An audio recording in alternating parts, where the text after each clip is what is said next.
Hello， 大家好。咁我咧而家喺 CES 嘅現場。而家我就係身處喺 CRXMD 嘅 booth 嗰度啦。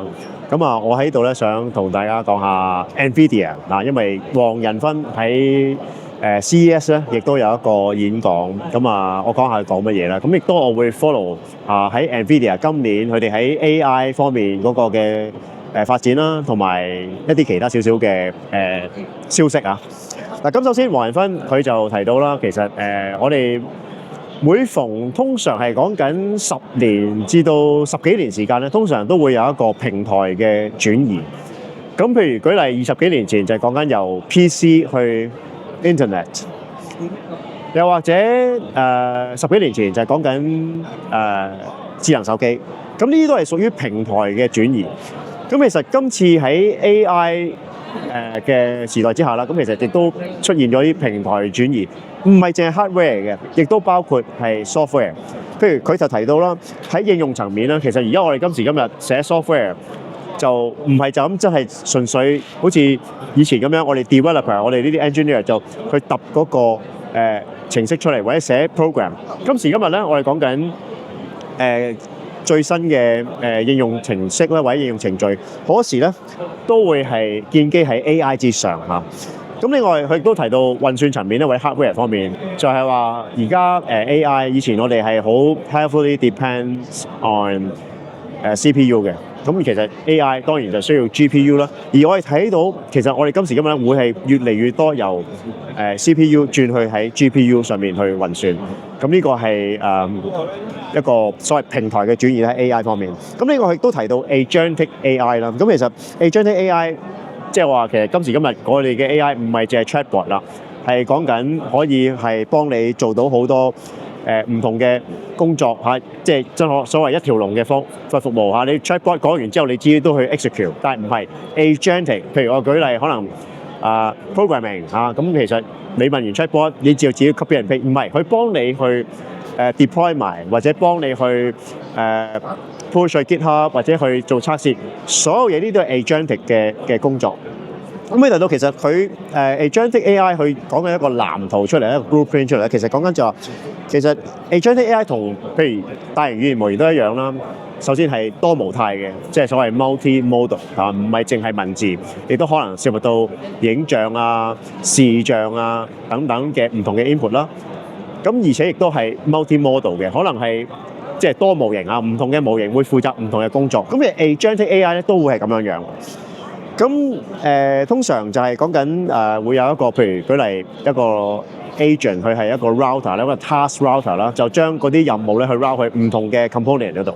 咁呢個就係佢講嘅一個藍圖。咁同埋亦都會係用到 hybrid cloud 啦，即係唔會純粹自己 host 影片，可能會係混合，有啲係 host 喺自己度，有啲係 host 喺你部手機，有啲係 host 喺你部電腦度，但係可能需要一啲重要運算嘅時候咧，就會去到雲端。OK， 咁呢個就係 Agentic AI 嘅概念。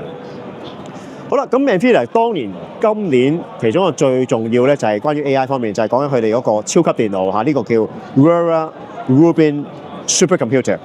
咁其實呢一個超級電腦咧，除咗係 Rubin 嘅晶片唔使講啦，呢個係下一代 Blackwell 之後嗰個嘅架構之外，亦都涉及到 CPU 嚇。我哋再唔係用 AMD 啦，可能如果講緊佢嘅超級電腦嚇，咁講緊係 Vera 嘅 CPU。Rubin 嘅 GPU 同埋都佢會去到用到NVLink 6嘅 switch 啦。咁即係話其實今次咧係一個攞嚟命3千，係所有嘢綜合晒喺佢自己做晒，唔係再依賴其他嘅 parties。咁而呢一個超級電腦，舉例佢哋個旗艦版本，即係 flagship 嗰個嘅版本咧，其實係有72個 GPU 同埋36個CPU 嘅，咁全部係佢自己去搞掂晒。咁就其實佢就咁講啦，其實就將差唔多即係每一個即係講啲 AI pods 啊，即係話每一個會成立好多個過千個運算倉叫 pods 啊，咁咧就去做一啲 AI，尤其是講緊 LM 推理嚇。咁佢其實當呢一個即係呢個咁嘅 combination 咧，其實或者去到 Rubin GPU 咧，嗰個效能咧係會比而家係提升10倍嘅，即係 CPU、GPU 加埋 NVLink 呢樣嘢係比而家係會提升10倍，咁呢個係一個好重要嘅進展。嗱，咁今年咧其實佢冇特別發布一個新嘅GPU 嘅嚇，咁暫時都係冇。尤其是可能大家打開機嘅就講緊呢個遊戲方面嘅 GPU 咁而家最勁遊戲嘅 GPU 都係5090嚇，大家唔使 upgrade 住，因為通常過去嗰幾年咧，每逢 CES 咧都會發布新嘅晶片、新嘅譬如講 gaming 嘅 GPU， 咁今次冇。不過佢就係發布咗最新嘅 DLSS 4.5同埋呢個 Multi-Frame Generation 6X， 咁就冇硬體嘅升級，純粹係軟件方面嘅升級。咁其實黃仁勳亦都好佢冇忙到本啦，因為佢做咩起家嘅就係做graphics gaming 尤其是。咁佢亦都講話其實咧未來咧其實可能硬體方面嘅 upgrade 咧可能未必會咁快，即係話大家將5090咧仲可以玩一段時間，而佢哋會做嘅，譬如今次佢講 DLSS 咧，其實就係啲軟體上嘅，因為你講佢graphics 嘅 rendering， 其實都係講緊實際上嚟講就係你1秒鐘究竟你 render 幾多幅相，咁咪俾你好似動畫咁樣。點解我哋唔需要硬體上邊嘅 upgrade？ 就係因為其實而家 software 咧就可以估翻，譬如你有500張相裏邊，我可能有頭有尾，就估翻中間出嚟。其實咧呢個係 software 嘅突破，所以你唔需要去到5090，你用5070都可能做到5090效果。咁其實長遠個趨勢咁樣，咁所以咧其實咧呢一個係一個 transformation 嚟嘅。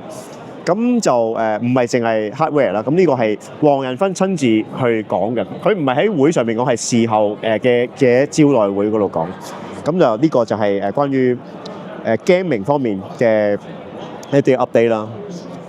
咁大概咁。另外一樣嘢其實而家係喺美國時間啦，咁今日咧就係 CES 最後一日。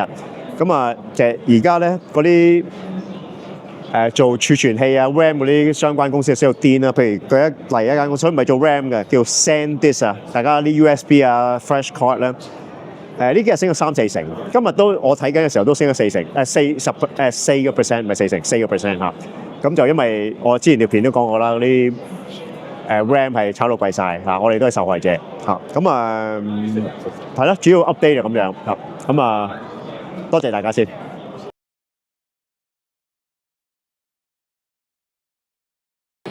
我拍緊片其實，唔可以喎。你想唔想上鏡？係，真係㗎？係冇所謂。係香港過嚟嘅朋友。係冇錯。我咁啱係之前 follow 開佢嘅 YouTube channel。真係㗎？係，真係。我聽過。你介紹下，不如介紹下。因為好遠喺邊度？係。OK。你介紹你。我係 PolyU 嘅博士研究生嚟嘅，咁我哋我哋都開咗間公司啦，咁就係專做一啲醫療方面嘅 AI 嘅，同佢一樣。不過我哋係做一啲退化性疾病嘅，同埋我哋做動作嘅測試咯。係。咁我哋睇下有冇啲機會合作下先得。好啊。OK。好。Nice to meet you。好。Good luck。OK。香港見啦。好，香港見。OK。好。拜拜。拜拜。